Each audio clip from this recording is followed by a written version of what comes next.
Sabemos que tú eres bueno, sabemos que tú eres nuestro Dios misericordioso, lleno de paciencia, lleno de amor, y te agradecemos tantas bendiciones que das a nuestra vida.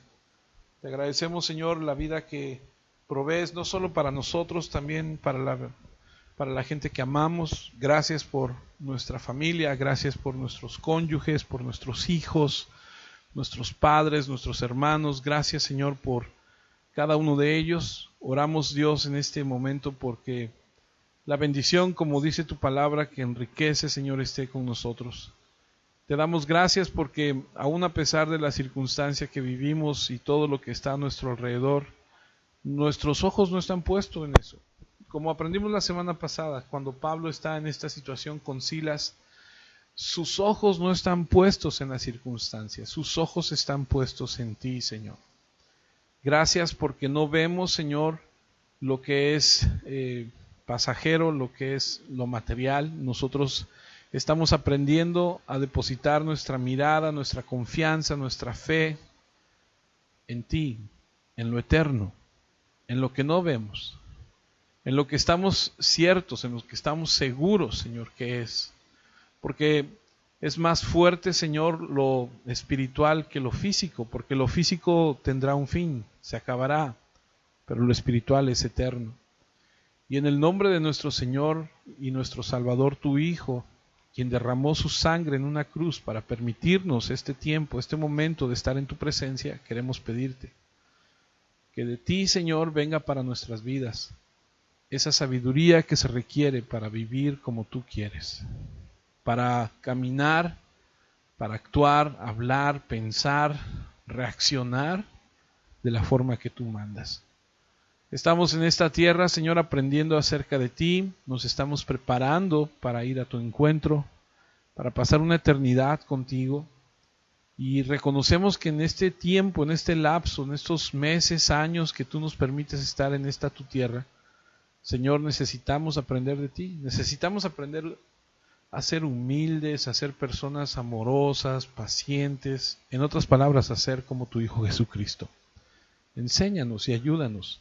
Ayúdanos a través de tu palabra, al ver los ejemplos de hombres, mujeres, Señor, circunstancias, situaciones, cómo ellos reaccionaron, cómo ellos llevaron a cabo tantas cosas con tu ayuda, con tu Espíritu Santo, con tu respaldo, con tu palabra. Ayúdanos a ser imitadores, a ser, como dice tu palabra, hacedores de ella y no solamente oidores. Confesamos que hay muchas situaciones en nuestra vida que tenemos que cambiar.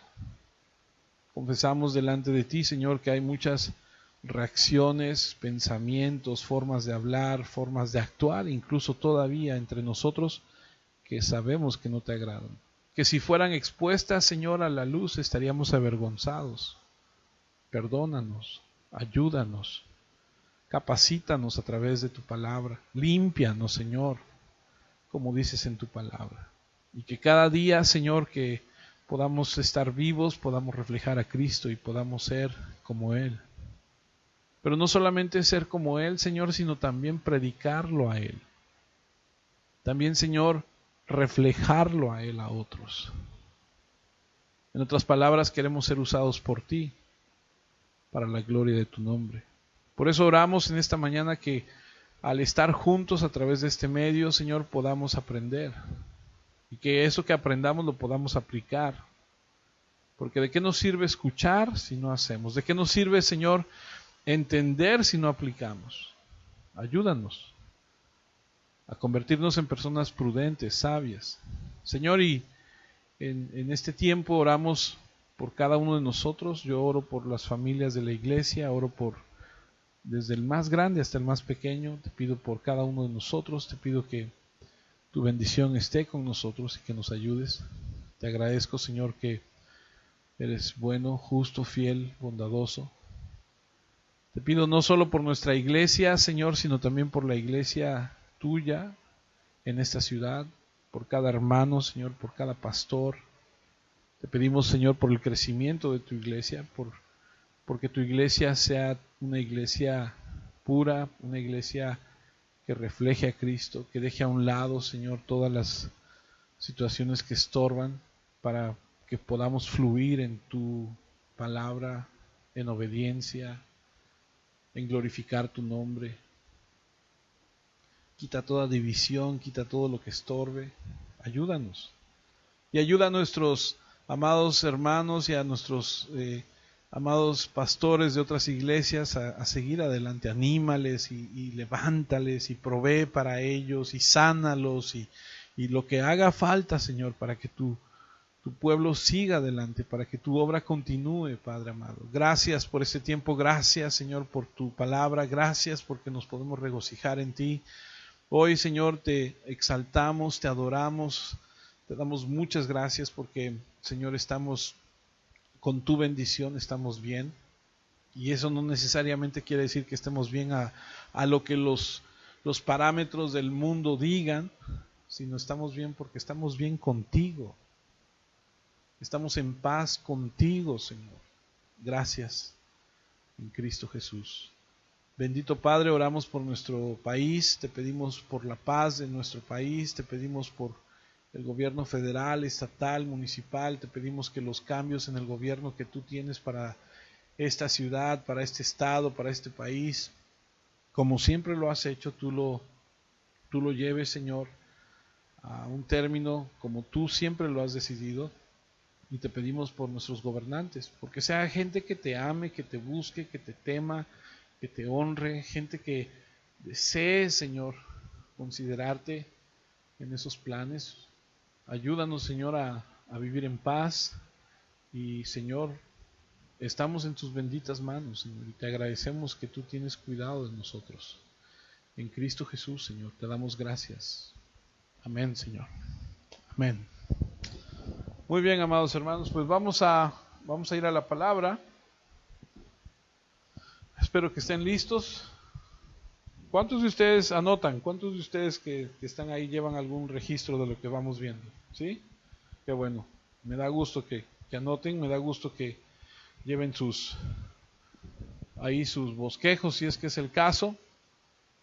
Y bueno, pues en esta mañana vamos a continuar con lo que la Biblia nos lleva. Me encanta estudiar la Biblia de esta forma porque aun cuando podemos estudiar la Biblia de otra forma, es decir, podemos ir a tomar algún tema en especial, como por ejemplo, hoy vamos a hablar de la familia y pudiéramos desarrollar un tema de la familia, de los hijos, o el amor, o de Cristo, de los milagros, o de lo que tú quieras, y podemos hacerlo, y lo hemos hecho en otras ocasiones.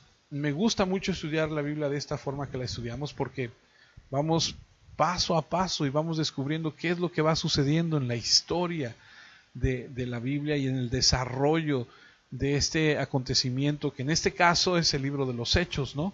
Y hoy estamos ante la situación en la que Pablo y Silas, la semana pasada, los liberaron de la cárcel. ¿Se acuerdan que estuvieron en la cárcel ahí en Filipos? Los golpearon, el carcelero se convirtió al Señor, se arrepintió de sus pecados, él, su familia, ahora forma parte de la iglesia de Filipos. Pablo recibe la noticia y le dicen: Pablo, te puedes ir. Y él dice: no, de ninguna manera, que ahora que vengan los magistrados, los que están a cargo aquí de la ciudad, y que ellos nos saquen. Y bueno, pues usted conoce la historia. La semana pasada vimos que Pablo deja a la iglesia de Filipos de alguna forma protegida, porque él les dice que es ciudadano romano y que cometieron una injusticia en contra de él. Tú le das vuelta a la página y pasas del capítulo 16 al capítulo 17, y ahora Pablo y Silas y Timoteo han viajado a Tesalónica, es decir, dejan a los de Filipenses, o a los de Filipos, a los filipenses, y van a viajar a Tesalónica. Y van a continuar en este segundo viaje de lo que es la evangelización en Europa. Y aquí vamos a descubrir unas cosas bien interesantes. Y cuando llegamos a este capítulo 17, vemos que a pesar de que los golpearon con varas, y cabe mencionar que no va Lucas con ellos, Lucas se queda ya en Filipos, nada más van a esta región de Europa, va Pablo, Silas y Timoteo. Lucas se queda, ellos continúan en este viaje y llegan a este lugar y la idea es siempre ir hacia adelante. Nunca pasa por sus mentes detenerse. Es decir, a pesar de que los golpearon, a pesar de que les hicieron tantas y tantas injusticias, nunca en su mente pasó renunciar a esto. Y entonces al llegar a Tesalónica, hay algo que inmediatamente nos llama mucho la atención. Al llegar a Tesalónica, se dan cuenta que al llegar a Tesalónica se dan cuenta que tenemos ante ellos esta situación que ha empezado el rumor que estos hombres son los que han trastornado al mundo, ¿no? Están cambiando, o en mexicano, como diríamos nosotros, se están poniendo al mundo de cabeza, ¿no? Y entonces empieza a escucharse esta definición de estas personas, ¿no? Pablo y Silas, no aparece mucho en escena Timoteo, pero Pablo y Silas, estos dos hombres, están poniendo al mundo de cabeza, o están trastornando el mundo, ¿no? Y esta asombrosa declaración de que estos hombres pudieran estar haciendo esto y afectando tanto al mundo, ha llegado. Y es tremendo porque se escucha a 160 kilómetros de donde ellos estaban, es decir, ellos estaban en Filipos, ahora están en Tesalónica. Cuando ellos llegan a Tesalónica, ya se sabe quiénes son, ya ha viajado la noticia de que estas personas son las que están trastornando al mundo, ¿no? Y bueno, la verdad es que algunas personas, como lo hemos visto en la Escritura, como lo sabemos, la gran mayoría de las personas que leemos de la Escritura, pues tienen un rol dentro del cristianismo tremendo, que hacen que las cosas sucedan. Pero por el otro lado vemos personas y conocemos a muchas otras personas que en su vida cristiana pues simplemente nunca ha pasado nada. Y entonces podemos vivir toda nuestra vida en este mundo sin ni siquiera se sepa que estamos vivos, porque hay cristianos que no hacemos absolutamente nada de efecto en nada. Pero aquí hay dos personas a las que el mundo se refiere como los que trastornan el mundo, ponen el mundo de cabeza. Y entonces vemos que solamente han estado en una ciudad en Europa. Y en esa ciudad a la que llegaron, a la primera que llegaron, ya hay un rumor de que esta gente está poniendo el mundo de cabeza. Y a través de los acontecimientos en esos días, en esa ciudad, el mundo está convencido de que estos hombres son tremendos. Y está hablando básicamente de Pablo y de Silas. Como te decía yo, son ciudades distanciadas entre sí de más o menos, dicen los historiadores que había una distancia de 160 kilómetros entre ellas, y la noticia ya corrió hasta allá. Y bueno, vamos esta mañana y a través de este domingo, y si Dios permite el próximo domingo, que por cierto el próximo domingo, si Dios permite, ya regresamos a la iglesia, ya estaremos allá, si Dios así lo permite. Vamos a ver cómo es que hay algunos factores claves de las que podemos aprender nosotros, razones que hacen que estos hombres tuvieran este efecto tan tremendo de poder trastornar al mundo, ¿no?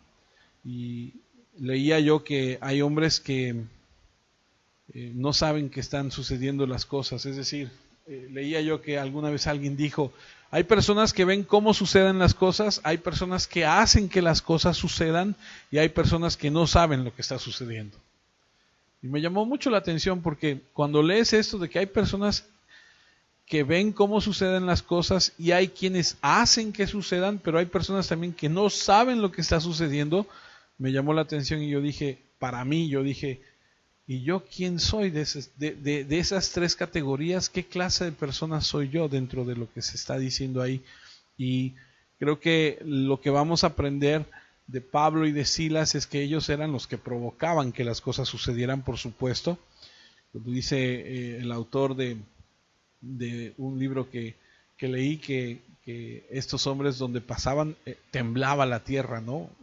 No literal, sino de una forma en la que hacían un alboroto donde estos llegaban, ¿no? Y esta es la clase de gente que eran ellos, ¿no? A donde iban, tenían un efecto, pasaba algo. Y eso es lo que vamos a aprender. En otras palabras, hacían olas, ¿no? Como decimos, ¿no? Gente que trastornaba el sistema, ¿no? Hay cristianos que perturban el consuelo de los pecadores y hay cristianos que lo apapachan, ¿no? Es decir, Pablo y Silas eran este tipo de personas que confrontaban que lo que está mal y lo que está bien, ¿no? No eran personas que no eran directas, eran personas muy directas que confrontaban, que decían lo que tenían que decir, y siempre Dios ha tenido gente de esa naturaleza o de esa forma en la Escritura. Por ejemplo, Elías era otra persona así, ¿no? Era otra persona que creaba olas, ¿no? Elías no tenía ningún reparo en decirle al rey Acab y a su mujer Jezabel que estaban mal, ¿no? Y los confrontó, y si usted no sabe la historia, usted la puede leer. Elías le dice a este Acab, ¿sabes qué? Tú estás mal, ¿no? Estás muy mal y tienes que cambiar. Y bueno, hay una situación ahí que molestaba mucho. Y hay otro que es Jeremías. Y Jeremías también causó estragos por la clase de hombre que él era. Y esta va a ser la primera escritura que vamos a leer el día de hoy. Jeremías 38:2. Si usted me acompaña, vamos a leer Jeremías 38:2. Dice Jeremías 38:2, esto dice el Señor: el que se quede en esta ciudad morirá en la batalla, o de hambre, o de enfermedades, pero el que se pase a los babilonios vivirá. Se entregará como botín de guerra, pero por lo menos salvará la vida. Versículo siguiente, versículo 3.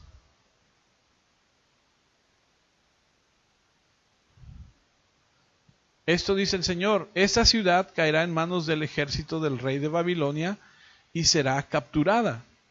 Entonces los oficiales le dijeron al rey: hay que matar a este hombre, porque con estos mensajes está desanimando a los soldados que quedan en esta ciudad y a todo el pueblo.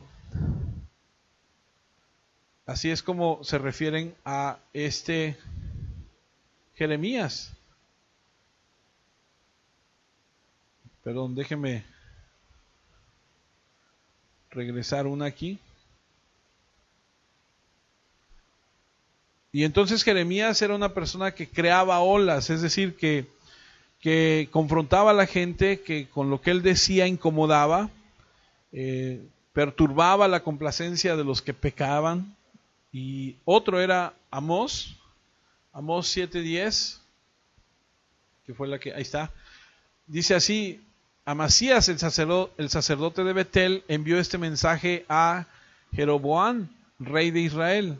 Amós planea algo en tu contra en Israel, y la gente no aguanta más su mensaje. Y lo que le estaba diciendo es: ¿sabes qué?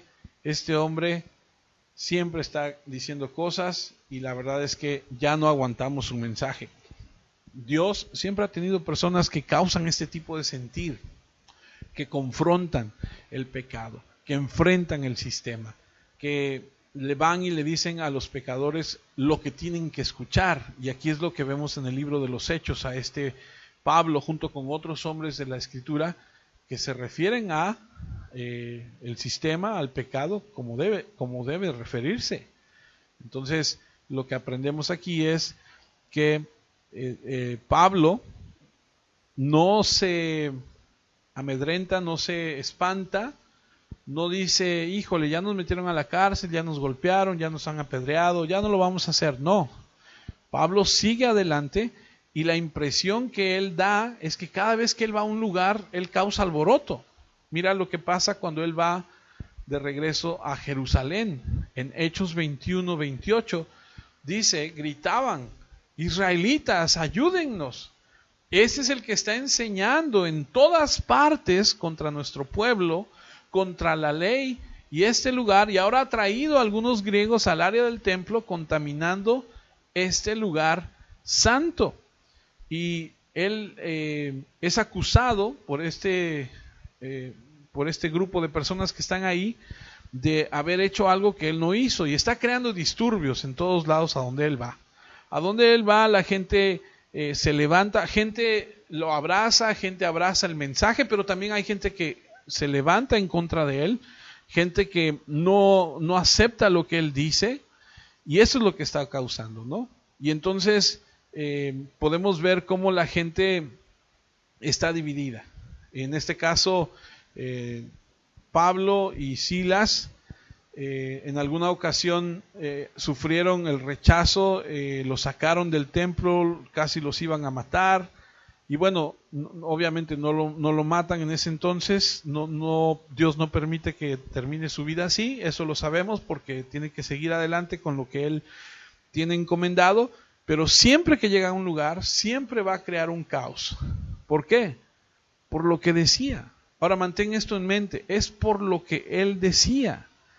Porque si tú creas problemas por lo que eres, entonces tienes problemas personales. Ojo, esto es importante.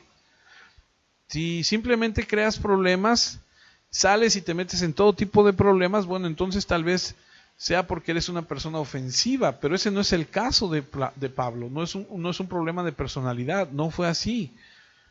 Fue lo que él decía.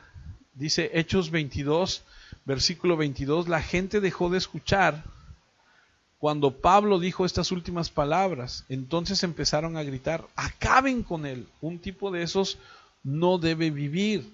Entonces empezaron, dice, ellos gritaban y se quitaban sus túnicas, arrojando polvo al aire. Acaben con él, un tipo como él no debe vivir. Es impresionante cómo es el sentir que él creaba en las personas, ¿no? Es decir, la gente realmente no lo quería, la gente realmente estaba muy mal con él. Y aquí vemos cómo se rasgan las ropas, tiran tierra en el aire y están realmente muy molestos. Hechos 24, versículo 5 dice, este hombre causa alboroto entre los judíos en todas partes del mundo y es uno de los cabecillas de la secta de los nazarenos. Hermanos, quiero ponerle una pausa a esto por un segundo y decirles que se va a acabar el tiempo por alguna razón, no sé por qué, ahorita aquí en el Zoom, al parecer ya llevamos el tiempo que nos permiten, pero lo único que vamos a hacer es que nos va a sacar a todos, le vamos a volver a dar a la liga y nos vamos a volver a meter. En el momento en que se acabe, nos volvemos a meter todos, ¿ok? Solo para que sepan, ¿no? Porque me marca aquí que quedan 3 minutos.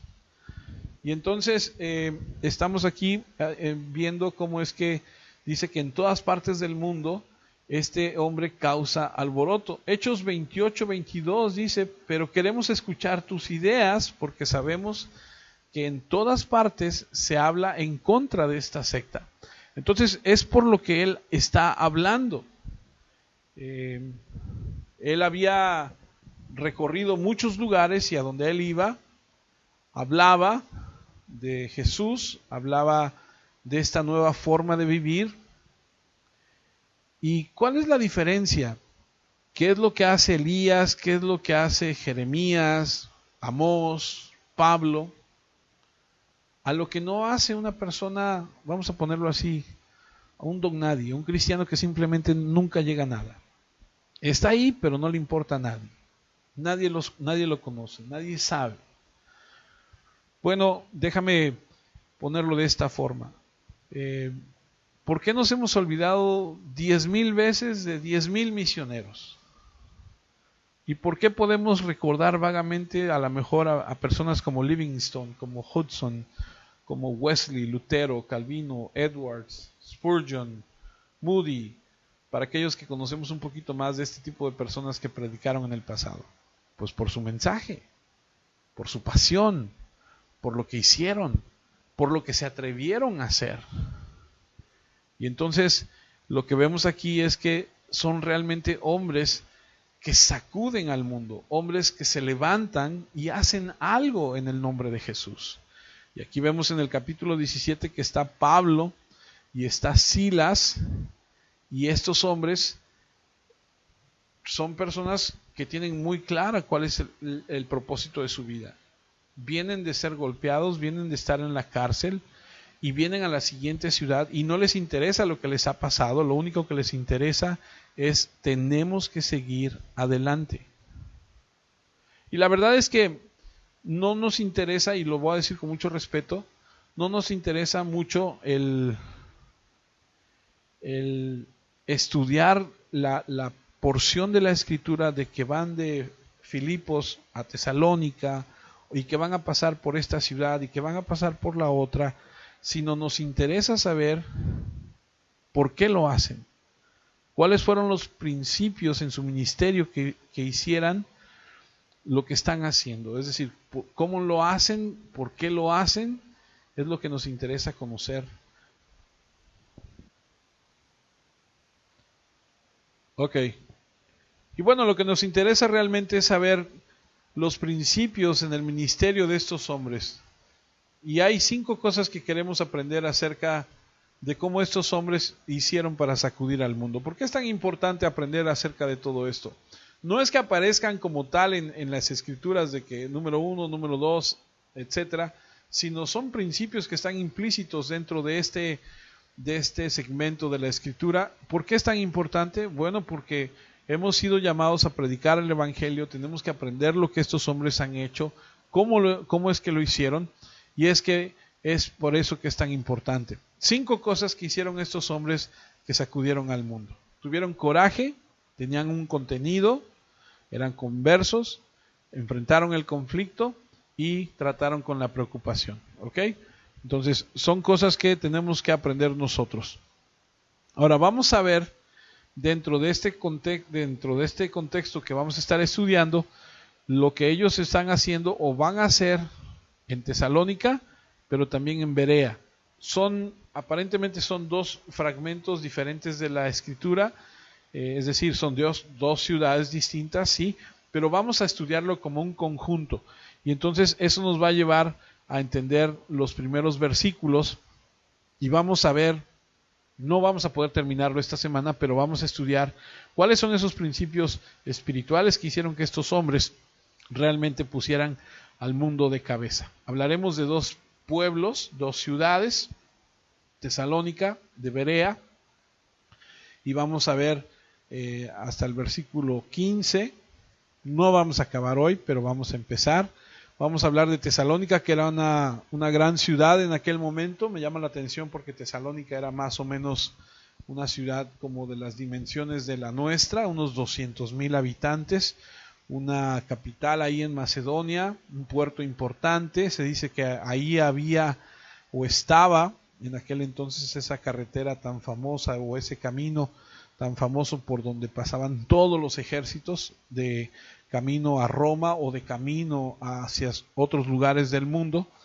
Ya ven que hay una expresión que dice que todos los caminos llevan a Roma y que los romanos fueron famosos por construir este tipo de caminos. Ahí estaba una de las carreteras principales o de los caminos principales, pasaba por Macedonia, era un lugar, por ahí por Tesalónica era un lugar importante. Y Berea, por el otro lado, no es estrictamente muy importante, de hecho no se sabe con exactitud cuál era su longitud, su sitio original, pero es un lugar que se menciona en la escritura y que creo que es importante, que lo debemos aprender y debemos también tomarlo en cuenta.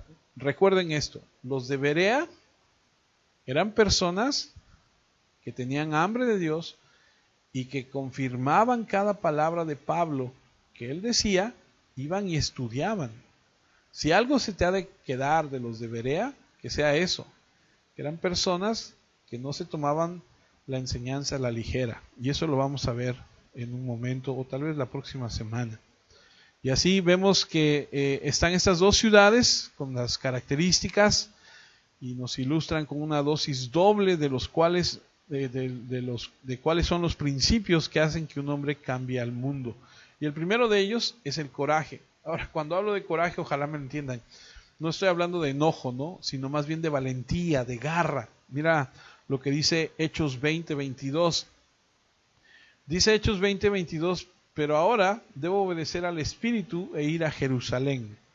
No sé qué me va a pasar ahí.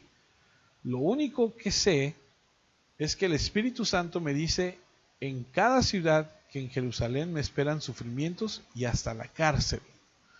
No me importa mi propia vida, lo más importante es que yo termine el trabajo que el Señor Jesús me dio. Dice, dar testimonio de las buenas noticias acerca del generoso amor de Dios. Y aquí podemos ver cómo es que Pablo tiene esa gallardía, ese coraje, esa valentía. No es un hombre penoso, no es un hombre cobarde, es una persona bastante segura de sí mismo, sabe quién está con él. Este tipo de hombres son los que hacen un cambio realmente, porque si no tienes el coraje, la valentía en tu convicción y en tu llamado, híjole, no vas a poder hacer mucho, ¿no? Porque no solamente necesitas un valor en tu convicción, sino también un valor para llevar a cabo el llamado de Dios.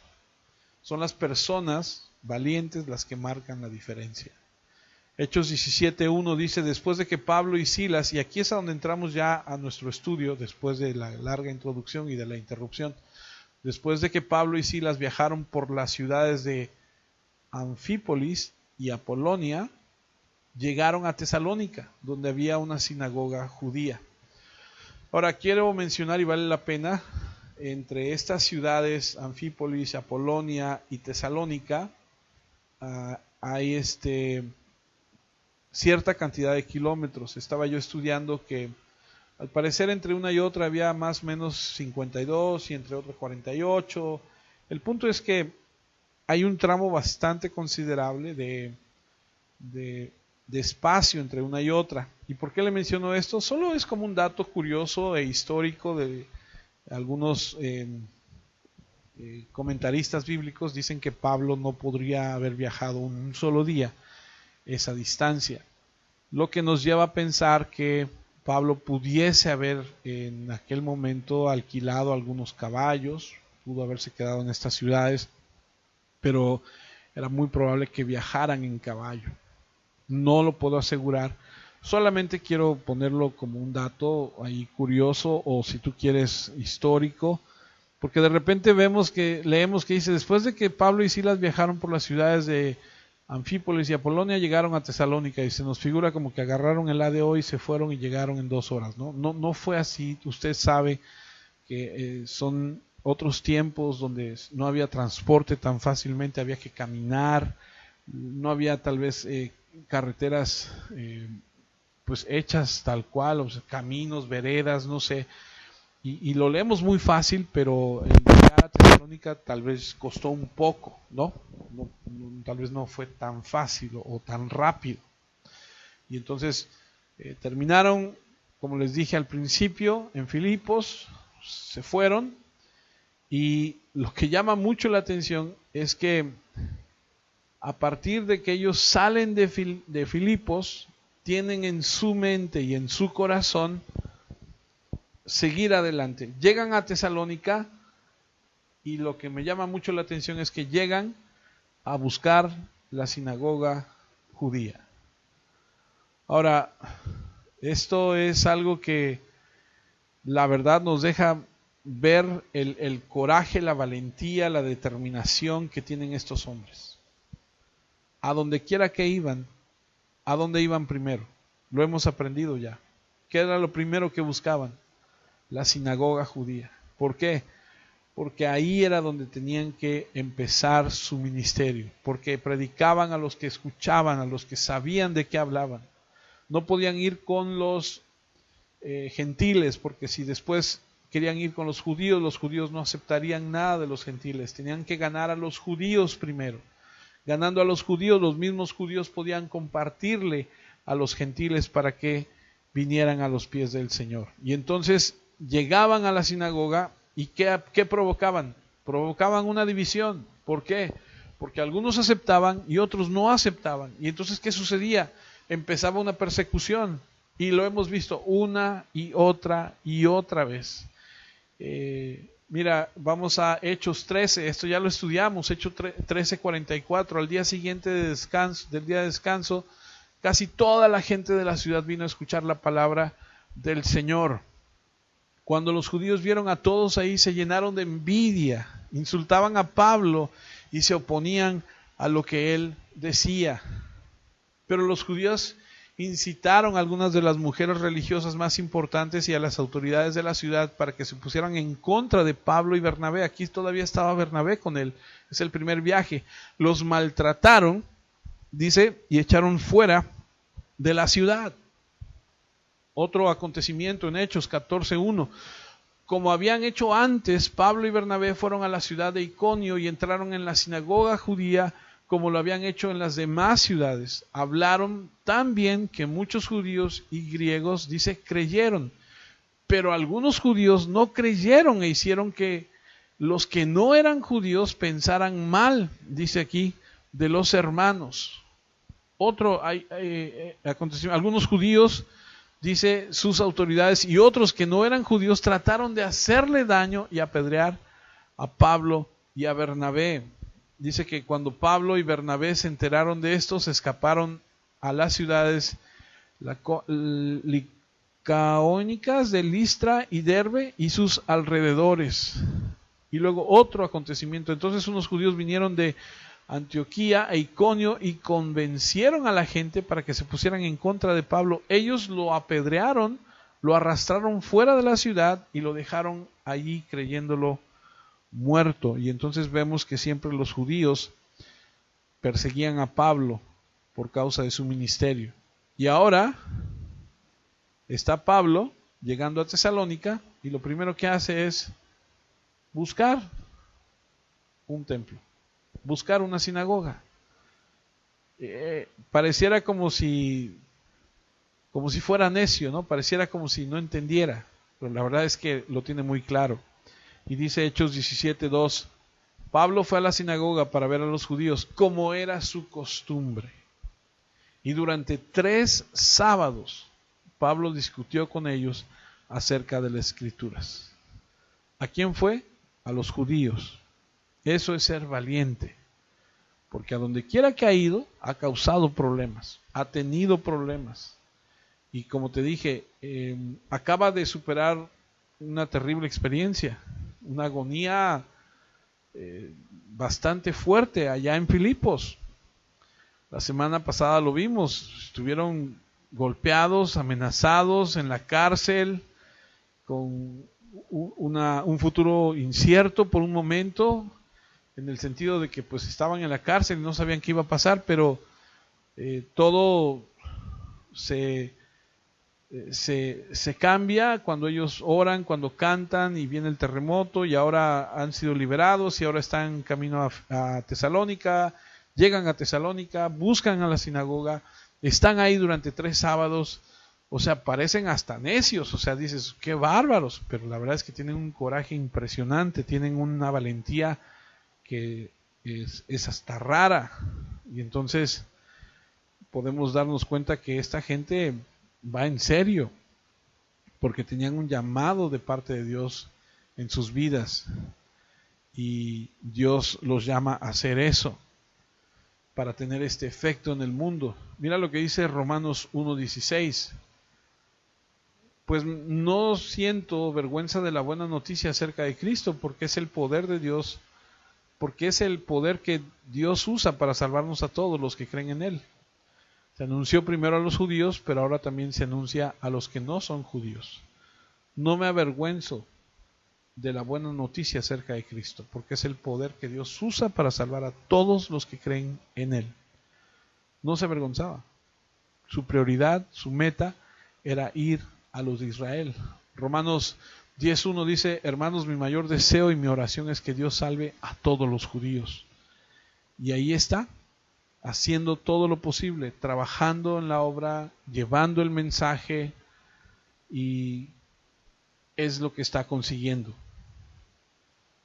Podríamos pensar, bueno, ya salió de Filipos, que evite los problemas, que haga otra cosa, pero no.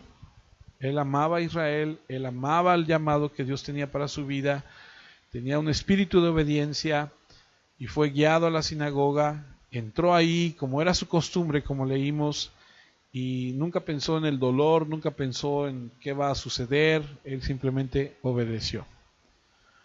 Ahora, más adelante en el capítulo 17, lo vamos a estudiar en su momento, pero déjame ir ahí. Hechos 17:10 dice, esa misma noche los creyentes enviaron a Pablo y a Silas a la ciudad de Berea. Cuando llegaron ahí, fueron a la sinagoga judía. Son las dos ciudades que te dije que íbamos a estudiar, Tesalónica y Berea. Tienen problemas en Tesalónica, todavía no llegamos ahí, lo vamos a ver. Y lo que sucede es que en esa misma noche que los hermanos que creyeron le dicen a Pablo y a Silas, váyanse de aquí por los problemas que van a surgir, vayan a Berea.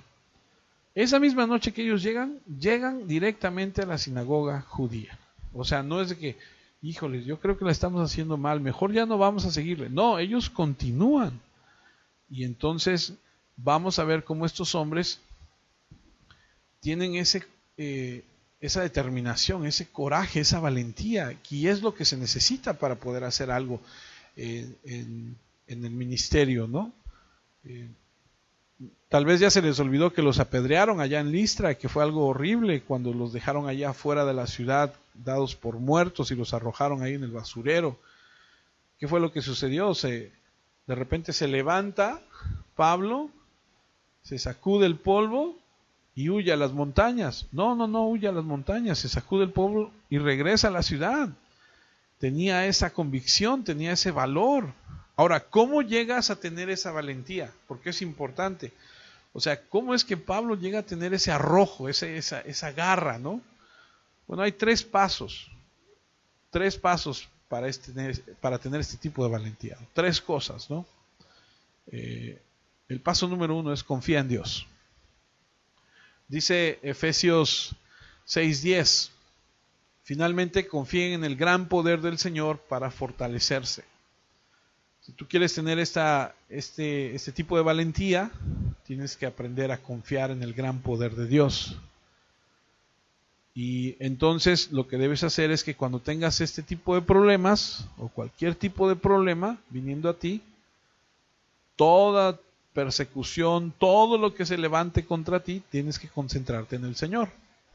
El Salmo 27:1 dice, Jehová es mi luz y mi salvación. ¿De quién temeré?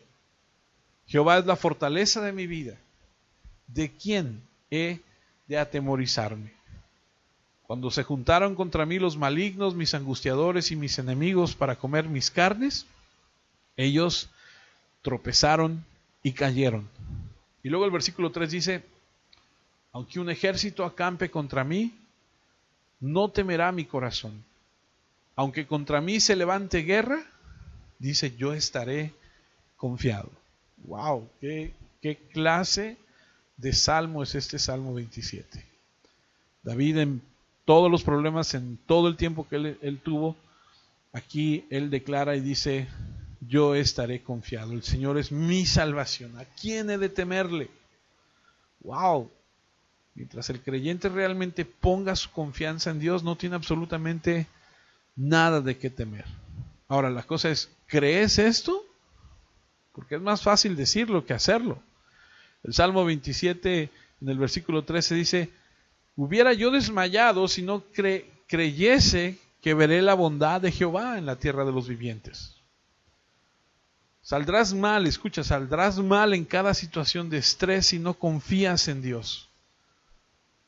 Porque lo estás haciendo solo con tus propias fuerzas. Entonces te voy a decir algo que es muy importante, que es clave. Entonces, cualquier tipo de coraje que tengas, es decir, valentía, arrojo, garra, depende de tu teología. ¿Y a qué me refiero con eso? De tu conocimiento de Dios. Si tienes una doctrina de Dios inadecuada, serás un cobarde. Pero si tú sabes quién es tu Dios, tendrás todo el respaldo. El segundo paso para tener esta clase de valentía, esta clase de coraje, es que debes confesar el pecado. Si vas a la batalla con pecado, no habrá mucha victoria.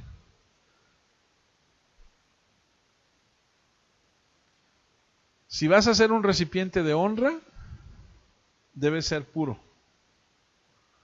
El Salmo 7.1 dice: Jehová, Dios mío, en ti he confiado, sálvame de todos los que me persiguen y líbrame, no sea que desgarren mi alma cual león y me destrocen sin que haya quien me libre.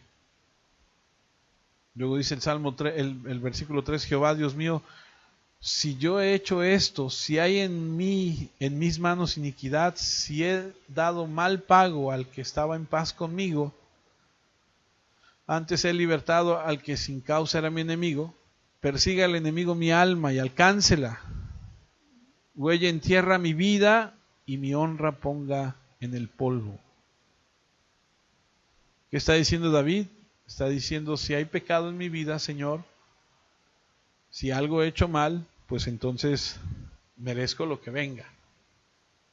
Pero si no, entonces, como dice el versículo 10, mi escudo está en Dios, que salva a los rectos de corazón. Entonces, si vas a ir a la batalla contra el enemigo, es mejor que estés seguro, que confíes en Dios y que estés bien con Él. Por eso luego le escribo a los hombres de la iglesia y les pongo: espero que estén en paz con Dios. Porque si tú estás en paz con Dios, por ende debes estar en paz con los demás. Porque si no, eres hipócrita, y perdón que te lo diga de esta forma, pero mucha gente dice: no, Dios, hermano, Dios te bendiga, y etcétera, etcétera, y eres muy espiritual y todo, pero estás peleado con tu esposa, pero odias a tu suegro, o no te llevas con tu hermano, o qué sé yo, tantas cosas. Si tú realmente tienes en tu corazón un deseo de servir a Dios, de ser realmente el hombre o mujer que Dios quiere que tú seas, y quieres tener esa confianza, esa garra, esa valentía de poder predicar al Señor como lo estamos viendo que lo hace Pablo, que a pesar de todo lo que le sucede, él sigue adelante y no se detiene. ¿Tú quieres esa valentía? Bueno, tienes que confiar en Dios. Pero en segundo lugar, tienes que confesar tu pecado. Y número 3, tienes que agradecerle de antemano. Tienes que agradecerle de antemano. Hechos 28:15, Pablo dice: de donde, oyendo de nosotros los hermanos, salieron a recibirnos hasta el foro de Apio y las 3 tabernas, y al vernos Pablo dio gracias a Dios y cobró aliento. Pablo está llegando aquí a Roma y dice: gracias a Dios por las victorias. Y Pablo agradece a Dios de antemano. ¿Cómo podemos agradecerle a Dios de antemano? Pues no puedes agradecerle a alguien que no conoces, a alguien con el que no tienes un trato. ¿Cómo lo vas a conocer? A través de la Biblia. Profundiza en el texto, conócelo. Cuanto más lo conozcas, mejor vas a confiar en Él. Cuanto más confíes en Él, mejor podrás entrar en batalla con confianza y sin miedo. Dios te va a librar, y entonces el valor depende de tu teología. Si tienes una pésima doctrina de Dios, como lo dije, no vas a tener ninguna confianza. Y entonces así la primera característica de ser efectivo para cambiar el mundo alrededor de ti es que tengas audacia, que tengas coraje. Y para lograrlo necesitas 3 cosas. Necesitas confiar, confesar tu pecado y ser agradecido con Dios. El segundo principio es que tienes que tener contenido. Conozco mucha gente que es muy valiente, ¿no? ¡Hey, vamos! Y tiene mucho entusiasmo y mucho coraje o mucha valentía, pero no tiene mucho contenido. Es decir, realmente sí tiene mucha garra y tiene mucha valentía. El problema es que no alcanza, porque tienes que tener un contenido. Son asombrosos en lo valiente, pero pueden propagar un error. Y eso ha sido visto durante mucho tiempo. Muchas personas no hacen olas porque nunca dicen nada que divida. ¿Y a qué voy con esto? Bueno, simplemente cuando se llega el momento de decir las verdades bíblicas, no saben cómo sustentarlo. No saben cómo darle la respuesta correcta a la gente. Pablo, él creó olas, golpeó el sistema, se le paró enfrente a la gente y le dijo, esta es la verdad, esto es lo que hay que hacer, esto es lo que dice la Escritura. Y él tenía ese contenido que se requiere. El Evangelio, amados, tiene que incomodar, el Evangelio tiene que confrontar. Jesús dijo, yo no he venido a traer paz, yo vine a traer conflicto, a traer división. En Romanos 9:33 dice, como está escrito, he aquí pongo en Sión piedra de tropiezo y roca de caída, y el que creyere en él no será avergonzado. O sea, ¿cuántos tenemos familias, o familia más bien, que no cree, que se ofende, que no acepta, que no... Y esto, todo lo que aprendemos y todo lo que vivimos y todo lo que hablamos, les ofende, les incomoda. Dicen, no. Y esa es la piedra de tropiezo. Y lo escribe Pablo y lo escribe también Pedro en 1 Pedro 2:6. Pues así también dice la Escritura, miren, pongo en Sión la piedra principal, elegido por su mucho valor, el que confíe en esa piedra no será, dice, defraudado. Y entonces aprendemos que el Señor es el que causa esto. Para ustedes los que creen, esa piedra les será de honra, pero en cuanto a los que no creen, la piedra que los constructores rechazaron se ha convertido en la piedra principal. Para los que no creen, esa piedra también es una piedra de tropiezo y roca, dice ahí, de escándalo. Y aquí vemos entonces que así es como debe ser la propuesta para cambiar nuestro mundo, nuestro entorno. Debemos ser valientes, pero debemos tener el conocimiento de poder decir lo que tenemos que decir, que la gente conozca lo que tenemos que decir de la manera correcta, que es la Biblia, que es Cristo, que es esa piedra de tropiezo, que es esa piedra con la que se van a dar y van a decir, no, pero espérate, ¿cómo? Sí, es que no es como tú has vivido tu vida, no es lo que tú sientas, no es lo que tú creas, es lo que dice la Escritura. Entonces, cuando digo que necesitas ofender a los pecadores, no me refiero a que seas desagradable, no me refiero a que seas conflictivo, a que seas poco cariñoso si tú quieres. Solo quiero decir que te enfrentes al tema de frente, porque no le ha hecho ningún bien a nadie, a menos que lo haya enfrentado con los problemas honestos. Es decir, cuando alguien viene y te pregunta algo que tú sabes que es pecado, tienes que decirle es pecado, eso está mal. No, pero es que mira, es que yo... Está mal, la Biblia lo dice y esto es así. Y entonces aquí vemos a Pablo, que va a la sinagoga en Tesalónica, que va a los judíos. ¿Y cuál es el problema que va a presentar Pablo con ellos? ¿Cuál es la situación? Porque Pablo no va a llegar a los judíos a hablar de los problemas sociales, no va a hablar de religión, no va a hablar del clima, no va a hablar de la política. Pablo va a presentar al Mesías. Y la situación que va a presentar Pablo a los de Tesalónica, que es siempre la que va a presentar, es que el problema con los judíos es que el Mesías que ellos están esperando, no creen ellos que el Mesías muera. Ellos dicen, no, nuestro Mesías no va a morir. Y Pablo va a ir con ellos y les va a decir que el Mesías tiene que morir.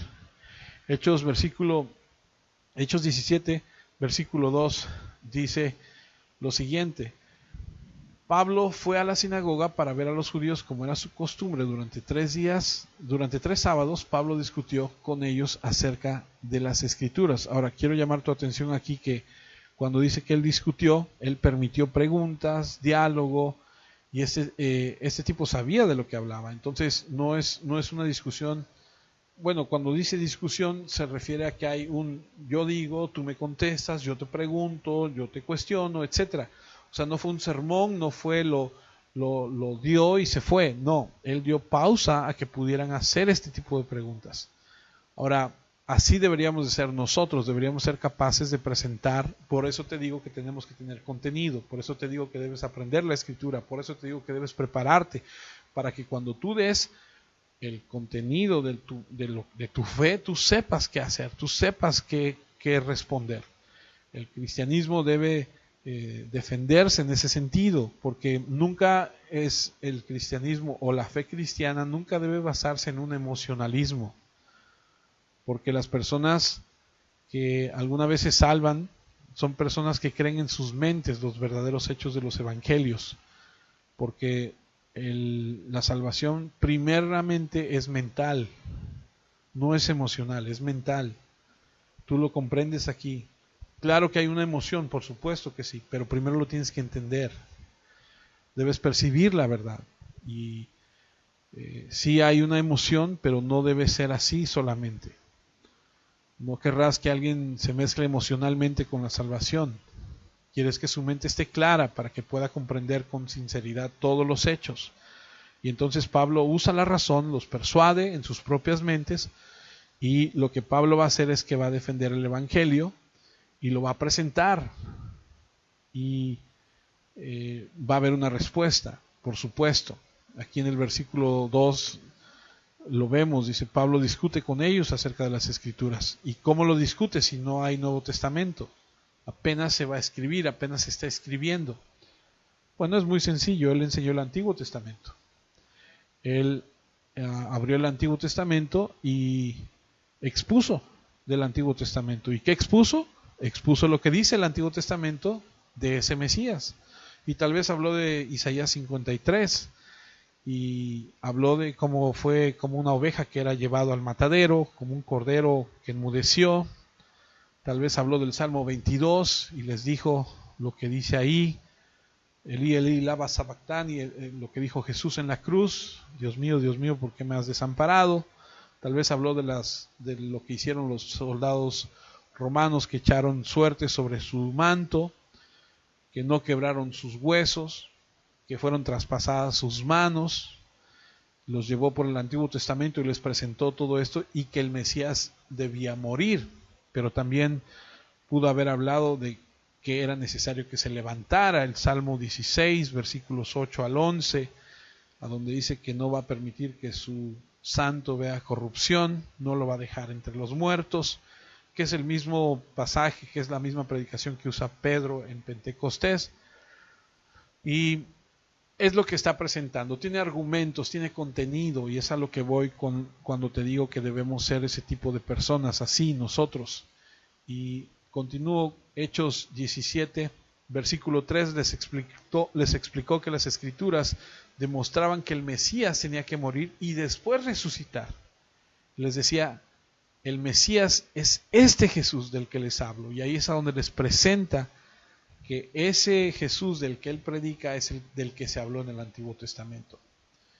Y entonces vemos que algunos judíos apenas conocían el Antiguo Testamento, o si lo conocían no lo entendían completamente. Y aquí es a donde vemos en Mateo 16, 21, desde entonces Jesús comenzó a explicarles a sus seguidores que tendría que ir a Jerusalén, y que los ancianos líderes, los jefes de los sacerdotes y los maestros de la ley lo harían sufrir mucho, tendría que morir, pero a los 3 días resucitaría. Y entonces Pedro se lo llevó aparte y comenzó a reprenderlo: Señor Dios, tenga compasión de ti, que nunca suceda esto. Y entonces aquí nos damos cuenta que Pedro es usado por Satanás, es a donde Jesús lo reprende, y es a donde vemos que no entiende la Escritura, no entiende que tiene que suceder todo esto. Y vemos que necesitamos aprenderlo, y es lo que Pablo está hablando con estas personas ahí en Tesalónica. Entonces Hechos 17:4 empieza a golpear el avispero, y algunos de los judíos fueron convencidos y se unieron a Pablo y a Silas junto con muchos griegos. También se les unieron muchas mujeres importantes. Pero me voy a brincar al versículo 12. Entonces muchos de los judíos creyeron, y también muchas mujeres griegas importantes y sus esposas. Aquí también vemos lo que va a suceder en Berea. La diferencia de estos dos grupos es que, bueno, Pablo tuvo que persuadir la verdad, y en el otro lugar estaban listos y abiertos, que lo buscaron por ellos mismos, es decir, tienen hambre. En Berea ellos tienen hambre, no tienen ningún problema con los terribles prejuicios, Y ¿sabes lo que va a suceder? La persecución que va a sufrir Pablo va a venir de Tesalónica, no de Berea. Es decir, los de Tesalónica que se van a quedar mal por este mensaje, otra vez provocado por la valentía, por el contenido de Pablo, van a venir hasta Berea otra vez a causar problemas. Y entonces vemos que hay una situación ahí de los de Tesalónica que van a buscar a Pablo y van a provocar toda esta situación. Eso lo vamos a ver más adelante. Estos de Berea son personas que tienen hambre, tienen una apertura mental, son sensibles a la verdad, no tienen prejuicios, y ellos lo vamos a aprender, van a escudriñar la palabra y tienen esa ansiedad de aprender más. Y entonces aquí vemos que estos hombres escudriñan honestamente la Escritura. Y creo que nosotros debemos aprender a defender la Escritura. Ya no vamos a poder seguir adelante más en el tema porque ya estamos por terminar y porque no quisiera ir al tercer punto, digo ya el tiempo no nos lo va a permitir, pero lo que tenemos que hacer es estudiar, darnos cuenta de estos puntos que nos permiten ver que hay gente que es valiente, que hay gente que quiere cambiar su trastorno, su mundo, su alrededor. Bueno, tiene que tener valentía, tiene que tener contenido, y lo vamos a aprender a través de este ejercicio con estas dos ciudades.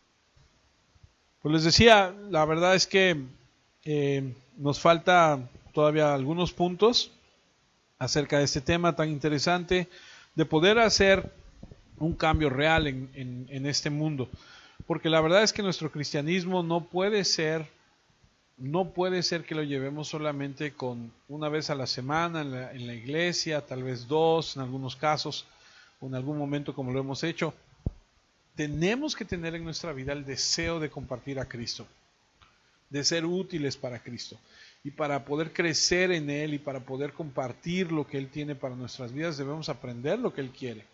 Y podemos ver en la vida de Pablo, de Silas, de Timoteo, de todos estos hombres que son gente que está comprometida con lo que Dios quiere, pues que tienen valentía, que tienen coraje, que a pesar de que los persiguen, los encarcelan, los golpean y todo, ellos siguen adelante.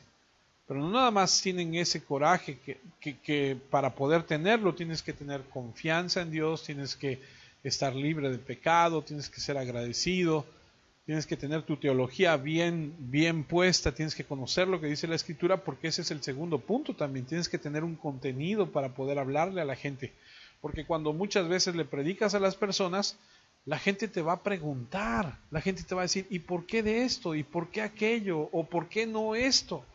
¿Qué le vas a responder?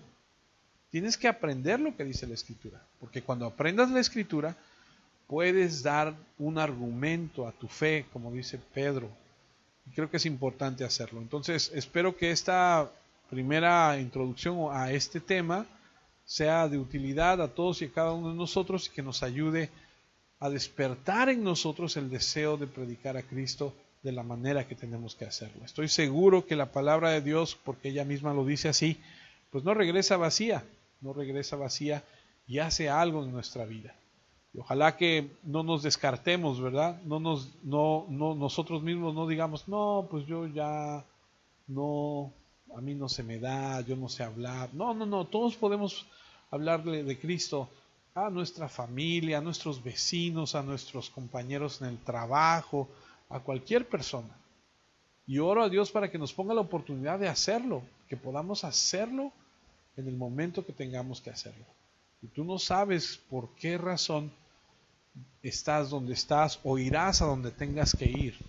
Dios conoce y Dios sabe. Si te mueves por fe y Dios es la razón de tu vida, tú sabrás en qué momento Dios te va a pedir esto, ¿no? Entonces, bueno, pues ojalá que esto nos... Padre, te damos muchas gracias en este momento por permitirnos estar en tu palabra. Qué riqueza, Señor, escuchar, aprender de cómo Pablo y Silas y Timoteo y todos ellos vivieron y cómo es que tú les permitías, Señor, tener esa valentía, ese coraje, esa determinación, el conocimiento de poder defender, Señor, tu palabra, de poder argumentar, de poder presentar, Señor, el mensaje de salvación con el conocimiento y de todo lo que vamos a aprender en próximas semanas. Señor, muchas gracias por llevarnos a ese momento, por permitirnos, Señor, ser parte de esto. Gracias porque ahora que conocemos más, Señor, no tendremos excusa para poder decir, no, yo no sabía, no estaba enterado. No, Señor, tú has sido bueno con cada uno de nosotros y nos has dado tanta riqueza, Señor. Te pido que tu palabra quede atesorada en nuestros corazones y nos hagas crecer y nos hagas, Señor, madurar en Cristo Jesús.